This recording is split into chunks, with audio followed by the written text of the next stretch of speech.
ने मतेश्वर मदन मर्दन वीर हैं, जो विपुल विभिन्नो बीच में भी ध्यान धारण धीरे, जो तरण तारण भव निवारण भव जलधि तीर हैं, बेबंदनीय जिन्हें से तीर्थंकर स्वयं महावीर हैं।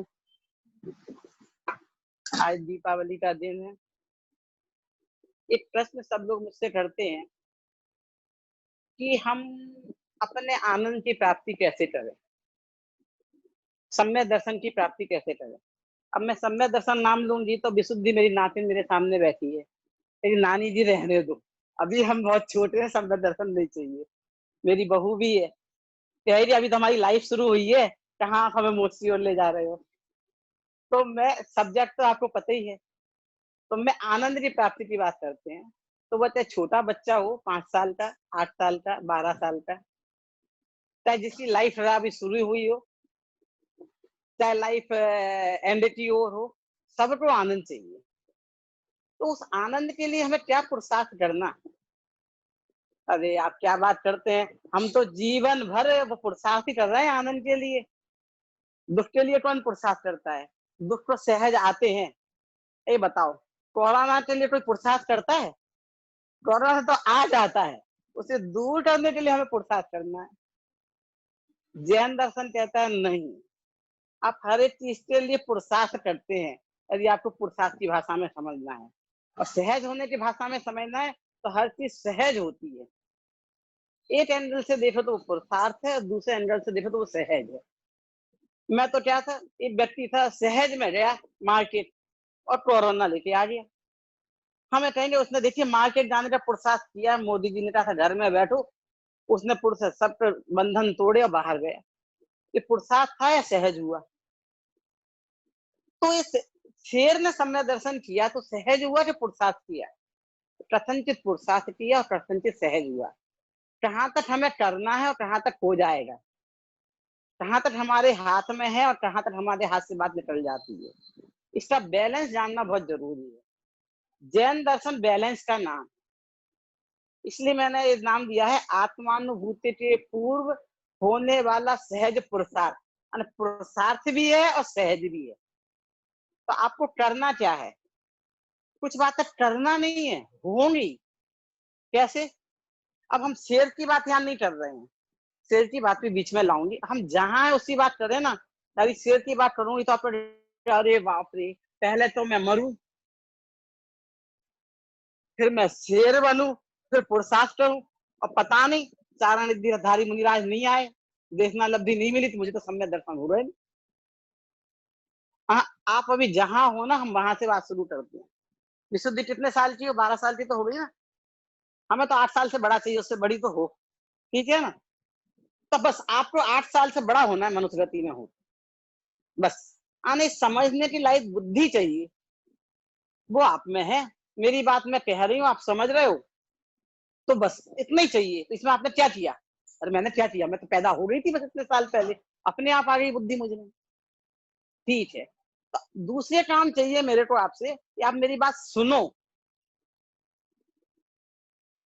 इनके सबके टेक्निकल शब्द हैं जैन दर्शन में, वो आप समझ जाएंगे। और जो नहीं समझ रहे हैं, मैं उन्हें अभी मुझे समझाना नहीं है, क्योंकि वो शब्द सुन के भाग जाएंगे। तो आप सुनने बैठे हो ना, किसी वजह से बैठे हो सब, है ना? क्यों? इससे बाद आपको कुछ अच्छा मिलेगा, इसलिए सुन रहे हो, है? तो आपने सुन रहे, समझने में, परिणामों में विशुद्धि है, निर्मलता है। तो सुनने आ गए और समझने की योग्यता, दो चीजें योग्यता आपने सहज आ गई, कुछ करना नहीं है। पर वो योग्यता कब कहलाएगी? जब आप काम कर लोगे, आपने टॉप कर लिया, तो मैं कहूंगी मैंने पढ़ाया था इसलिए आपने टॉप किया। बाय द वे आप फेल हो गए, तो मैं कहूंगी मेरे पढ़ाने से आप फेल हुए। कोई नहीं कहता, नहीं हमने तो अच्छा पढ़ाया था, देखो अपने अशोक जी हैं, वो तो टॉप कर जाते हैं, मेरे पढ़ाने से टॉप किए। तो कहते आप आपके पढ़ाने से टॉप होते तो नयन जी को भी आपको टॉप करवाना था। इसका मतलब अशोक जी से ज्यादा चाहते हो, नयन जी को नहीं चाहते हो। तो अशोक जी को ज्यादा पढ़ा देती हूँ क्या मैं एक्स्ट्रा? और नयन जी और साकेत जी को थोड़ा कम पढ़ाती हूँ, पार्शलिटी करती हूँ पढ़ाने में, बताने में। अरे भाई, बरसात की बूंदें तो गिर रही हैं, भगवान की दिव्य ध्वनि तो फिर रही है। सब अपनी अपनी योग्यता के अनुसार उसे समझते हैं। तो आपको अपने आप में योग्यता डेवलप करनी है। गणधर अपने आप में योग्यता डेवलप कर लेते कि भगवान की पूरी बात जैसी है वैसी समझ लेते हैं, और हम अपनी योग्यता डेवलप नहीं कर सकते हैं। तो वो अब आपको पुरुषार्थ किसके हाथ में रहा, मेरे हाथ में कि आपके हाथ में? स्टॉप करने वाला आपके हाथ में।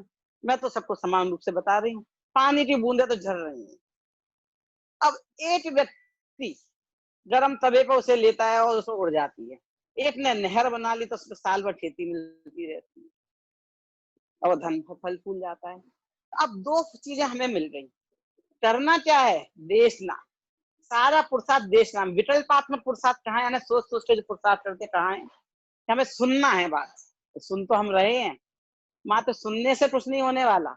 आपने अभी 10 मिनट सुना और उठ के चल दिए, फिर विचार नहीं किया। सुनना है, समझना है, विचार करना है, निर्णय पे पहुंचना है। 4 स्टेप। मैंने सुना कि देश में कोरोना फैल रहा है, बहुत अच्छा है साथी जी, अब मैं सिंगापुर आना चाहती हूँ, अभी कल की फ्लाइट से आ जाऊं? वेलकम। अरे अभी कोरोना फैल रहा है, हम इकट्ठे नहीं हो सकते हैं। आप समझ में आया बात? तो सुनना, कोरोना फैल रहा है, फ्लाइट में अलाउ नहीं है, मैंने सुना, समझा नहीं मतलब। उसका कोरोना का मतलब क्या है? ऐसे में तो हम बाहर से आए ना, हमने चीन से ही बुलाए ना, जो बीमार थे उन्हें यात्रियों को अपने इंडिया में। तो सुनना अलग बात है, समझना अलग बात है, समझ कर निर्णय पे पहुंचना अलग बात है। हम उल्टे निर्णय पे पहुंच गए, अरे हम बाहर बैठे हैं, चलो दौड़ के अपने घर चले जाओ, हमें तो कोरोना है, अपने अपने डॉक्टर के पास पहुंचो, हमारे परिवार वाले हमें सेवा करेंगे। अरे तुम दौड़ के अपने परिवार वालों के पास आए, उनको भी आपने कोरोना दे दिया। सुना समझा, निर्णय पे पहुंचे, क्या गलत निर्णय पे, दुखी अवस्था। तो सही निर्णय पर पहुंचना है, निर्णय पे पहुंच जाएंगे तो काम हो जाएगा?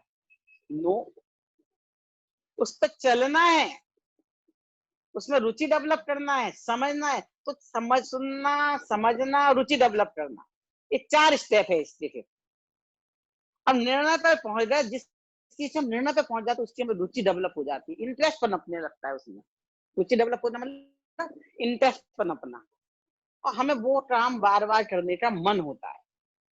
ये सारे काम हमारे विकल्पात्मक ज्ञान में चल रहे हैं, यानी हम सोच सोच के कर रहे हैं कि हाँ ये चीज मुझे अच्छी लगती है, तो उसके बारे में हम जान रहे हैं, समझ रहे हैं, कहाँ कैसे जानेंगे समझेंगे, वो सब कर रहे हैं। पर जब बार बार उसके बारे में चिंतन मनन करेंगे तो वो हमारे दिमाग में घूमेगी।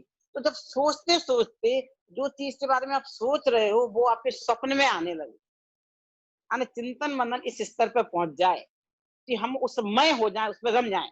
जैसे क्या है, एक व्यापारी होता है, बिजनेसमैन होता है, उसको हमेशा ये समझ में, ध्यान में जो है घूमती रहती है कि अरे मैं उसे पैसा देना भूल गया, लेना भूल गया, मेरी तबीयत खराब है, बच्चे को बताया नहीं, उससे पेमेंट लेना है।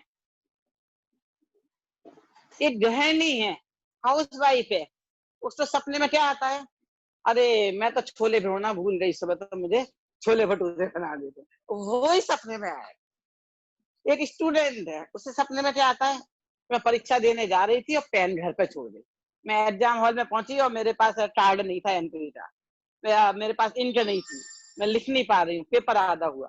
यानी वो चीज हमारे चित्त में घूम रही है। तो जिस दिन चित्त में भेद विज्ञान घूमने लगेगा, जिसकी चर्चा स्वानुभूति ने की है, वो चित्त में निर्णय पे पहुंच जाए कि भेद विज्ञान की बात है, ये पर ये मैं, ये सब विकल्पात्मक ज्ञान में चल रहा है। चौथे नंबर का स्टेप, पहला नंबर स्टेप था हमें सुनने आना, दूसरा था समझने की शक्ति, तीसरा हम जो सुन रहे हैं उस पर विचार कर रहे हैं, निर्णय पर पहुंच रहे हैं, चौथा रुचि डेवलप हुई, उसी चिंतन में जा रहे हैं, स्व और पर का चिंतन, जिसे बोलते हैं भेद विज्ञान। पर के बारे में, ये पर है ये मैं हूँ, ये पर है मैं हूँ। रुचि डेवलप होती तो जानने कौन कौन सी चीजें पर आई है, कौन कौन सी अपनी है, कौन सा पर है, कौन सा अपना है। अब पर का चिंतन खत्म। अब इससे रुचि डेवलप हुई ना, अब सुन लिया समझ लिया, ये पर मैं कौन हूँ, मुझे तो मेरे बारे में बताओ। ये अगला स्टेप जा रहा है, प्रायोपलब्धि से आगे वाला स्टेप। जब पर का चिंतन जाए, स्वके चिंतन में आ गया, मैं कौन हूँ, मैं कैसा हूँ, मैं शुद्ध हूँ, मैं बुद्ध हूँ, मैं शुद्ध बुद्ध हूँ, नहीं मैं गायक हूँ, जायक हूँ, दो पना आ गया। अब ये हम प्रायोपलब्धि से करण लब्धि में चली गए, अपने बारे में चिंतन कर रहे हैं। तो मैं जायक नहीं नहीं नहीं, मैं दो पना, मैं जानने वाला, मैं जानना, दो बातें। नो दो पना आया, विध्यार हो गया। तो मैं कौन? मैं ज्ञान, मैं ज्ञान ज्ञान ज्ञान ज्ञान। और जिस क्षण ज्ञान के साथ आनंद का वेदन हुआ, करण लब्धि समाप्त हुई, सम्यक दर्शन की प्राप्ति हो रही, आत्मानुभूति हो गई। तो जहां तक आप चिंतन कर रहे थे, ये पर ये स्व, विकल्पात्मक प्रक्रिया थी, वो प्रायोपलब्धि थी। करण लब्धि के आरंभ स्टेज में भी विकल्प चल रहे हैं मेरे बारे में। करण लब्धि के अंतिम स्टेज में आए जब हम, तो जब मैं दो पन्ना समाप्त हुआ, जहां एक हुआ, मैं उसमय हो गई, मेरे में दो पन्ना रहा ही नहीं। मैं ज्ञान ज्ञान ज्ञान, और ज्ञान के साथ आनंद का वेदन। मैं ज्ञान स्वरूप, शब्दों में मैं ज्ञान, ये दो शब्द भी नहीं है, शुभ, मैं ज्ञान। एक उदाहरण दूसरे तो आपको ख्याल में आ जाएगा। दो उदाहरण देने पड़ेंगे, दो तरह के लोग हैं। एक माँ का उदाहरण देती हूँ। जब कोई माँ बनता है तो वो मातृत्वमय हो जाती है बच्चे की, उससे पहले उससे छोटे छोटे बच्चे का ध्यान करो। मेरे को बहुत अच्छी तरह से ध्यान है कि किसी ने मेरी पहचान में था, हमारे मेरे मामी जी ने एक बच्ची गोद ली। मैंने देखा तो जो एक माँ की स्वयं की बच्ची हो, ऐसे मेरे रिलेशन में मामी थी, मतलब जिन्हें हम मामी जी बोलते थे, तो उन्होंने बच्ची गोद ली। तो उन्हें कहीं घूमने जाना था, तो बोले कि बच्चे को हम आपके पास छोड़ जा रहे हैं। तब मेरी शायद शादी हो चुकी थी और मैं शायद माँ भी बन चुकी थी। तब मुझे ध्यान आया कि जब मेरे को कोई कहे घूमने चलो, तो मुझे लगता है कि मेरी बेटी मेरे साथ नहीं हो रही तो घूमने में मजा नहीं। मुझे तो ये याद नहीं आया कि मैं घूमने जाऊंगी तो बेटी बिघन करेगी, इससे खाना पीना से ध्यान देना पड़ेगा। मैं कहूँ मेरी बच्चा मेरे साथ नहीं, मुझे मजा नहीं आएगा। और जो ही उन्होंने कहा कि बच्चे को ले जाएंगे तो घूमने में विघन आएगा, मुझे समझ में आ गया कि गोद ली हुई बेटी में और खुद माँ बनने में क्या अंतर है। जो माँ पना समा जाता है, तो वो ही अंतर है। मैं पना, ज्ञान में मैं पना आना, वो सहज हो रहा। करण लब्धि का पुरुषार्थ सहज सोच सोच के नहीं करना है, और प्रायोगिक लब्धि का पुरुषार्थ सोच सोच के करना है।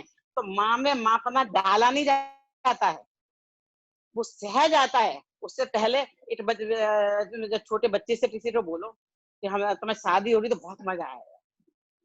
मुझे ध्यान है पुराने जमाने में टाइम शॉर्टेज जी, आप देखना, आपको पता है मैं टाइम नहीं देखती कभी, तो आपको बताना पड़ेगा। ठीक है, तो फिर शायद टाइम हो गया होगा, मैं 2-3 मिनट में उदाहरण देकर समाप्त करती हूँ कि कहाँ थे अपना, कौन सा उदाहरण दे रही थी? कि वो बचपन में शादी हो जाती थी जल्दी। हाँ, बचपन में पहले जमाने में माए क्या करती थी कि बेटी के कान में धीरे धीरे बोलती रहती कि देखो तुम्हारी शादी हो जाएगी ना, बच्चे होंगे ना, तो तुम्हें लैट्रिन साफ करनी पड़ेगी, तुम्हें अभी तुम 8 बजे सो के उठ रही हो ना, तो सुबह 4 बजे 5 बजे उठना पड़ेगा। भैया मुझे शादी नहीं करनी, हाथ जोड़ो। करना पड़ता कि होता है? जब करना पड़ने की बात आई तो मुझे ऐसी शादी नहीं चाहिए, मुझे बच्चे ही नहीं चाहिए, ये करना पड़ेगा, ये करना पड़ेगा। जब बच्चा हो गया तो वो सब चीजें सहज आ जाती हैं। तो हम कहेंगे कि आपको वेद विज्ञान करना पड़ेगा, आपको अपने में जमना पड़ेगा, रमना पड़ेगा। भाई साहब जय जनीन, हमें नहीं चाहिए। लेकिन मैंने कहा वो सहज होगा, जब तुम माँ बनोगी तो माँ का माँ पना तुम में सहज आ जाएगा। तो मेरा बच्चा जगाएगा नहीं, बच्चा करवट ले रहा तो तुम्हारी नींद खुल जाएगी। तो वो जो चीज सहज आती है वो भारभूत नहीं लगती है। भारभूत नहीं लगती है तो हमारा चित्त उसी में रहता है, रस का परिपाक, रुचि उसी में रहती है, वो हमारे दिमाग में घूमती रहती है। ये सहज स्टेप है। तो जब तक हमारे अंदर वो सहज स्टेप नहीं आ रहे हैं, तब तक हमें करने की भाषा समझनी है। तो जो कहते कि भेद विज्ञान करना पड़ेगा, वो करने की भाषा है। तो भेद विज्ञान करना नहीं पड़ता है, भेद विज्ञान हो जाता है। तो भेद विज्ञान सहज प्रक्रिया है, आत्मा का पुरुषार्थ सहज प्रक्रिया है। तो हम अपने को जानेंगे, अपने को पहचानेंगे, अपने में जमेंगे रमेंगे, तो आत्मानुभूति का पुरुषार्थ सहज होगा। सभी आत्मानुभूति का सहज पुरुषार्थ करें, इसी भावना से विराम देती हूँ। जय गुरु।